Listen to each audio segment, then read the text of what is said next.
저녁 거르고 살 빼야지. 아니면 뭐 바빠서 저녁은 그냥 넘기자. 이런 생각 당신도 한 번쯤은 해보셨죠? 네, 많이들 그러시죠? 실제로 주변에서도 저녁 굶고 살 뺐다는 분들 얘기가 이렇게 심심치 않게 들리거든요. 그래서 오늘 저희가 함께 좀 살펴볼 자료들은 바로 이 저녁 굶기, 조금 더 나아가면 간헐적 단식에 대한 여러 이야기들입니다.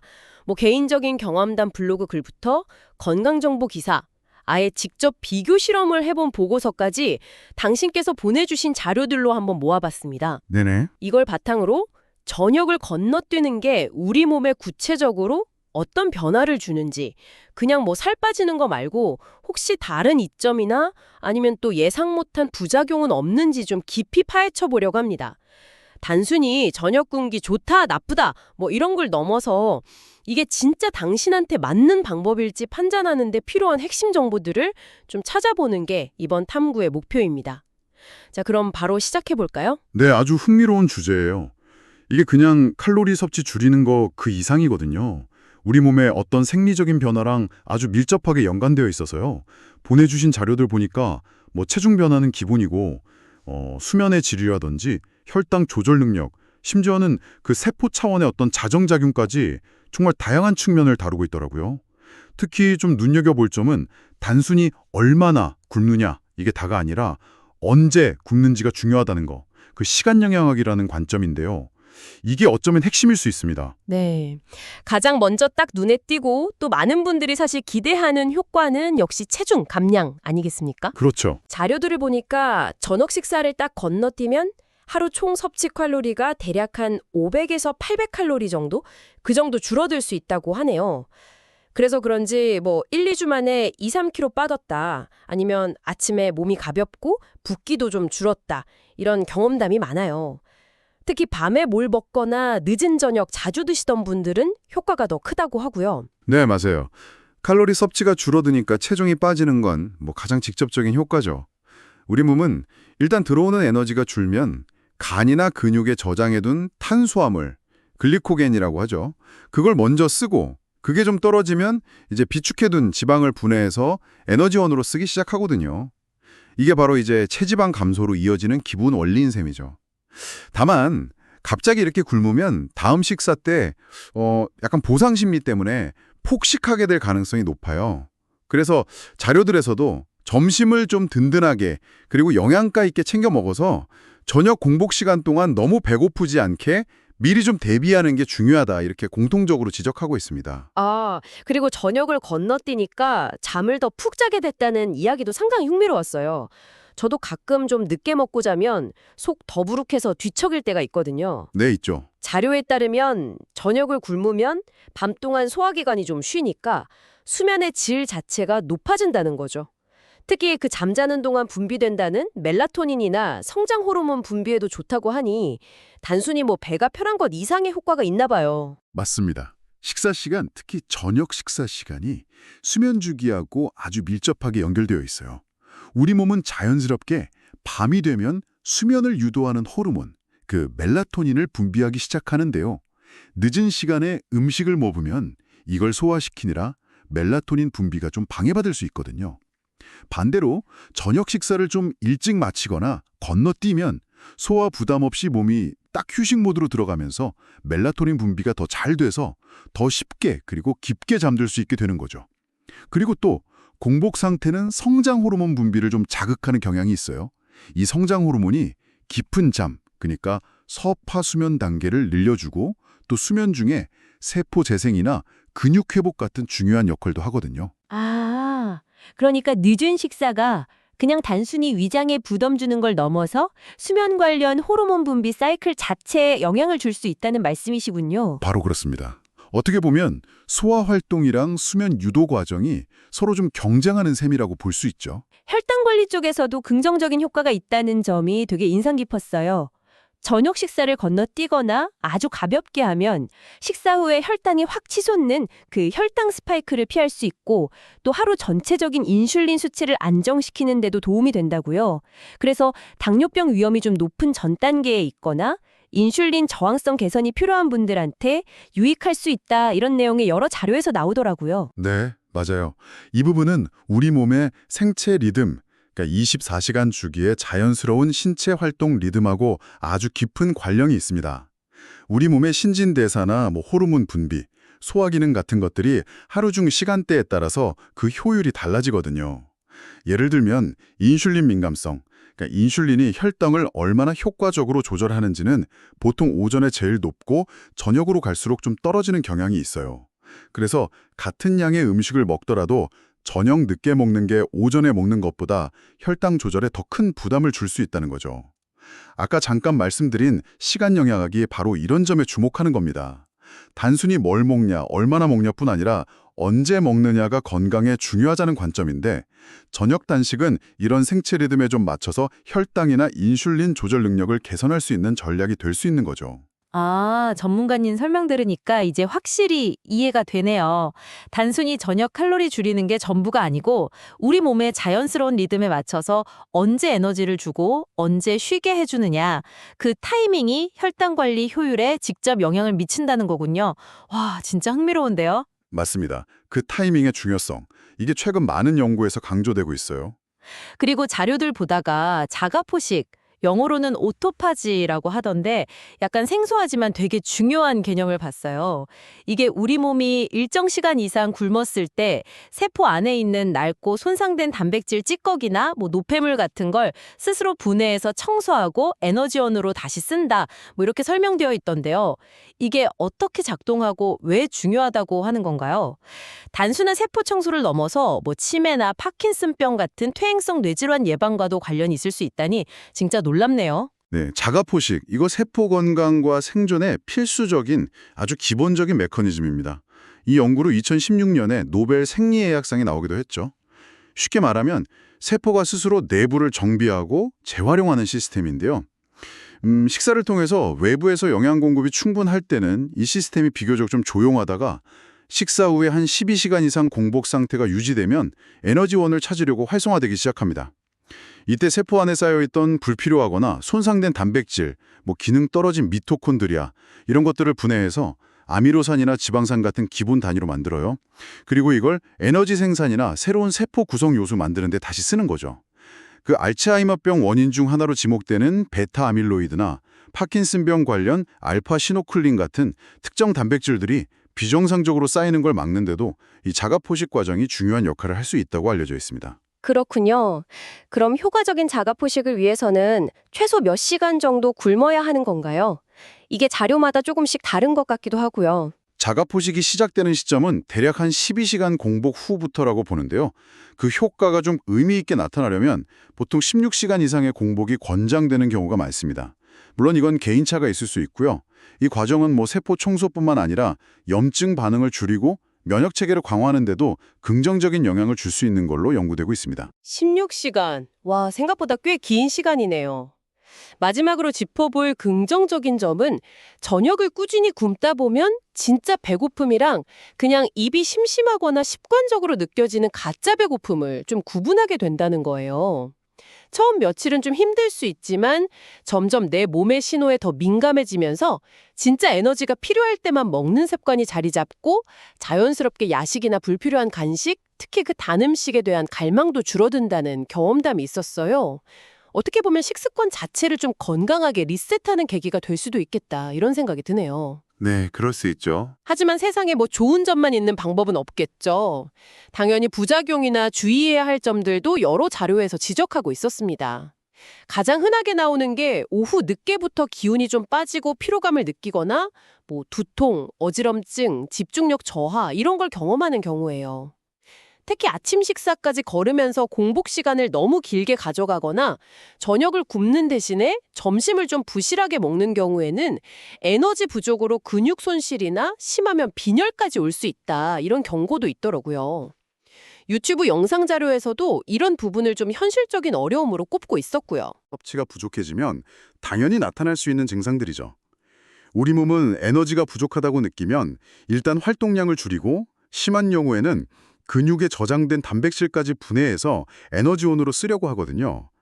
단백질 섭취가 부족한 상태에서 장기간 저녁 단식을 계속하면 근육량이 줄어서 기초대사량이 떨어질 수 있어요. 이게 장기적으로 보면 오히려 살이 더 쉽게 찌고 요요 현상을 겪기 쉬운 체질로 변하게 만들 수 있다는 좀 함정이 있는 거죠. 또 비타민 B군이나 철분 같은 미량 영양소가 부족하면 만성 피로, 면역력 저하, 어지럼증 같은 다양한 건강 문제로 이어질 수도 있고요.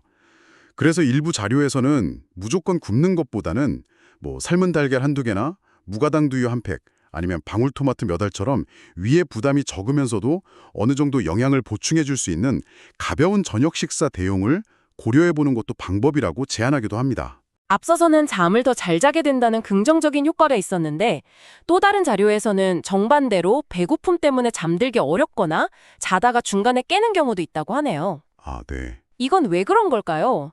정말 사람마다 이렇게 다를 수 있나요? 네, 충분히 그럴 수 있습니다. 사람마다 공복 상태에 대한 신체 반응이 다르기 때문인데요.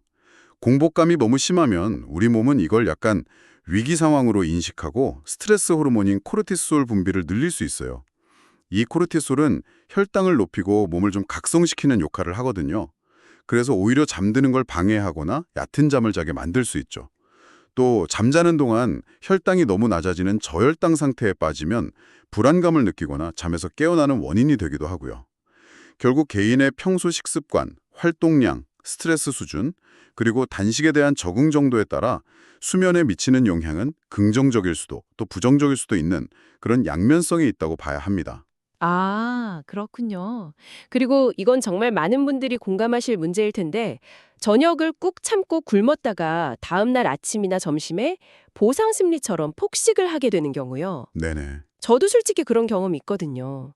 이렇게 되면 저녁 굶은 효과는 다 사라지고 오히려 위장에 부담만 주거나 총 칼로리 섭취량이 더 늘어나는 악순환이 될 수 있잖아요. 네, 아주 현실적이고 중요한 문제입니다.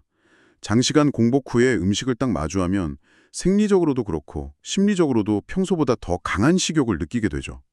이게 급격한 혈당 변화나 식욕 조절 호르몬의 불균형 때문이기도 하고 또 그동안 참았으니까 이 정도는 먹어도 괜찮아 하는 그런 보상 심리가 작용하기 때문이기도 하고요. 이렇게 폭식을 반복하는 패턴은 소화불량, 위장장애를 유발할 뿐만 아니라 급격한 혈당 상승과 인슐린 분비를 초래해서 오히려 체지방 축적을 더 쉽게 만들 수도 있습니다. 그래서 거의 모든 자료에서 단기적인 체중 감량 효과에만 너무 집중하기보다는 내가 장기적으로 지속 가능한 방식으로 이걸 실천할 수 있는지를 가장 중요하게 고려해야 한다고 강조하는 겁니다. 네. 마지막으로 이 저녁 굶기나 간헐적 단식이 모든 사람에게 안전한 방법은 아니라는 점도 꼭 짚고 넘어가야 할 것 같아요. 맞습니다. 중요하죠. 자료들을 종합해보면 임산부나 수유후, 또 거식증이나 폭식증 같은 식이장애 병력이 있는 분들, 그리고 인슐린 주사 치료가 꼭 필요한 제1형 당뇨병 환자, 마지막으로 매일 고강도 훈련하는 운동선수들은 이 방법을 시도하면 안 된다고 명확히 경고하고 있어요. 네, 이분들은 절대적으로 주의가 필요하거나 아예 피해야 하는 경우입니다. 태아나 아기에게 꾸준하고 충분한 영양 공급이 필수적인 임산부와 수유부는 당연히 해당 안 되고요. 식이장애의 경우는 식사를 제한하는 행동 자체가 증상을 악화시키거나 재발의 어떤 계기가 될 수 있어서 매우 위험합니다. 제1형 당뇨병 환자는 외부에서 인슐린을 맞아서 혈당을 조절하는데 함부로 식사 시간을 바꾸거나 굶으면 예측 불가능한 저혈당 쇼크 같은 심각한 응급 상황이 올 수 있어요. 또 운동선수처럼 매일 높은 수준의 에너지를 쓰고 근육 회복이나 성장이 중요한 사람들에게는 충분한 영양 공급이 필수적이니까 단식은 적합하지 않죠.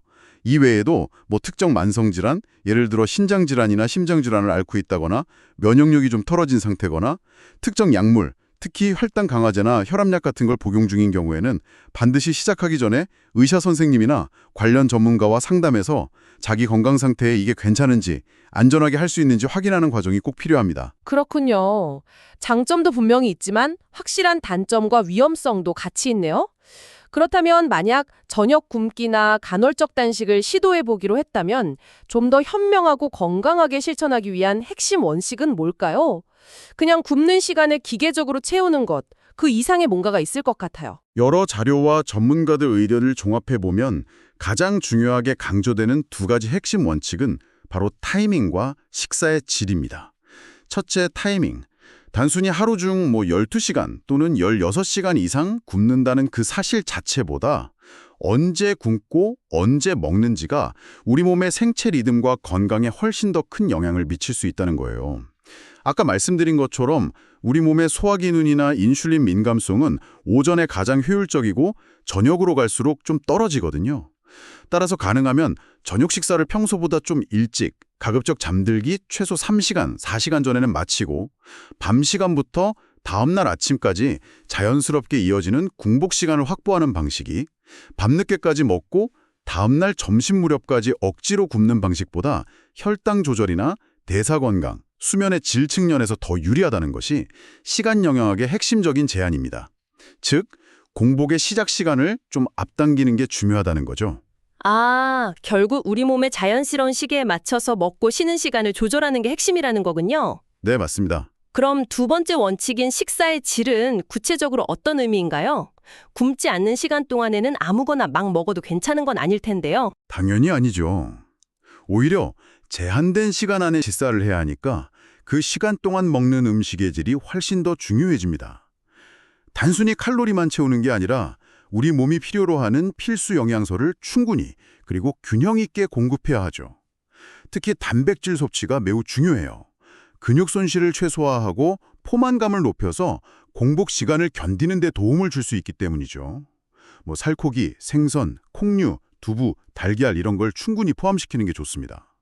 또 아보카도, 견과류, 올리브 오일 같은 건강한 지방과 함께 다양한 색깔의 채소를 통해서 섬유질, 비타민, 미네랄을 풍부하게 섭취해야 하고요. 정제된 탄수화물이나 설탕 많이 든 가공식품은 가급적 피하고 통곡물과 자연식품 위주로 식단을 구성하는 질 좋은 음식으로 채우는 습관이 반드시 같이 가야 저녁 공복이나 간헐적 단식에 긍정적인 효과를 얻고 부작용을 줄이면서 지속할 수 있습니다. 그렇군요. 타이밍과 식사의 질 이 두 가지가 핵심이네요. 꾸준히 실천하는 것도 물론 중요할 텐데요. 당신께서 보내주신 자료 중에 개인이 직접 16시간 공복에 8시간 섭취하는 방식, 그 16.8 방식하고 하루 한 끼만 먹는 방식, 오메다라고 하죠 이걸, 비교 실험한 보고서가 있었어요. 아, 네, 봤습니다. 그 내용을 보니까 16.8 방식이 1일 1식보다 극심한 허기나 집중력 저하 같은 부작용이 좀 적어서 장기적으로 꾸준히 실천하기에는 더 현실적이고 수월했다 이런 결론이더라고요. 네, 그 실험 보고서의 결과는 일반적으로 많은 전문가들이 이야기하는 바와 일치합니다. 일일식은 칼로리 제한 효과가 워낙 커서 단기적인 체중 감량 속도는 빠를 수 있어요. 하지만 하루에 필요한 모든 영양소를 한 끼에 다 몰아서 먹어야 한다는 부담감, 또 오랜 공복으로 인한 극심한 허기와 그로 인한 폭식 위험, 그리고 일상생활에서 집중력 저하나 피로감 때문에 장기간 유지하기는 상당히 어렵다는 단점이 명확하죠. 반면에 16대8 방식은 하루에 2끼 정도 식사를 할 수 있으니까 비교적 영양균형을 맞추기도 쉽고 사회생활이나 일상활동에 적용하기에도 좀 유연성이 높아서 지속 가능성이 훨씬 높다고 평가받습니다. 또 자료에서 지적하듯이 매일 단식 시간을 막 들쑥날쑥하게 바꾸는 것보다는 가능한 한 일정한 패턴, 예를 들어 매일 저녁 7시부터 다음날 오전 11시까지 공복, 이런 식으로 유지하는 것이 우리 몸의 생체 리듬을 좀 안정시키고 예측 가능성을 높여서 적응하는 데 도움이 됩니다. 결국 정해진 정답은 없고요. 자신의 생활 패턴, 활동 수준, 건강 상태, 그리고 몸이 보내는 신호들을 잘 보면서 무리하지 않고 꾸준히 할 수 있는 자신만의 방식을 찾는 게 가장 중요합니다. 네, 오늘 저녁 식사를 건너뛰는 행위, 즉 저녁 공복과 이걸 활용한 간헐적 단식에 대해서 당신께서 보내주신 다양한 자료들을 통해 정말 깊이 있게 탐구해봤습니다. 분명 체중 감량 효과는 물론이고 수면의 질 개선 가능성, 혈당 수치 안정화, 그리고 세포 차원의 자가포식 활성화 같은 아주 매력적인 잠재적 이점들이 존재한다는 걸 확인했죠. 네, 그렇죠. 하지만 그 이면에는 또 에너지 부족, 집중력 저하, 때로는 오히려 수면 방해, 폭식의 함정, 또 장기적으로는 근육 손실과 영양 불균형 같은 무시할 수 없는 부작용과 위험성도 같이 있고 모든 사람에게 보편적으로 적용 가능한 만능 해법은 아니라는 사실 또한 명확해졌습니다. 그렇습니다.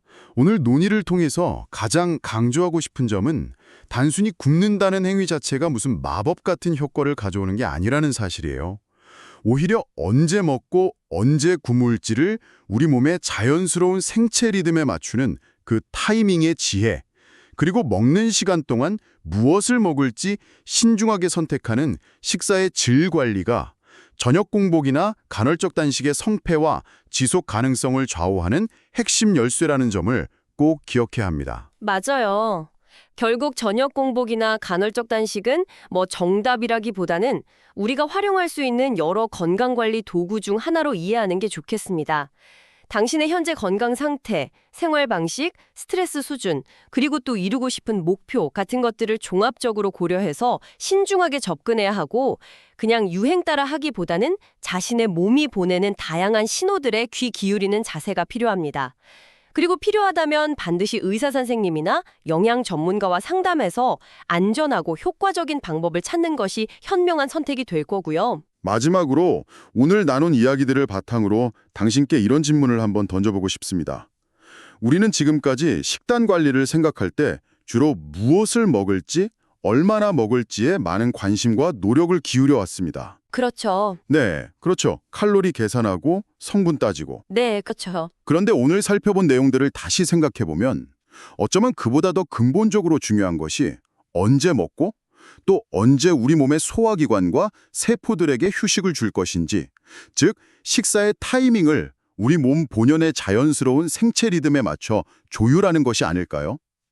단순히 저녁 한 끼를 굶을지 말지의 문제를 넘어서 당신의 하루 전체적인 식사 시간 패턴과 습관을 한번 성찰해보는 계기가 된다면 좋겠습니다. 이것이 어쩌면 장기적인 건강과 웰빙을 위한 더 깊은 차원의 열쇠가 될지도 모릅니다.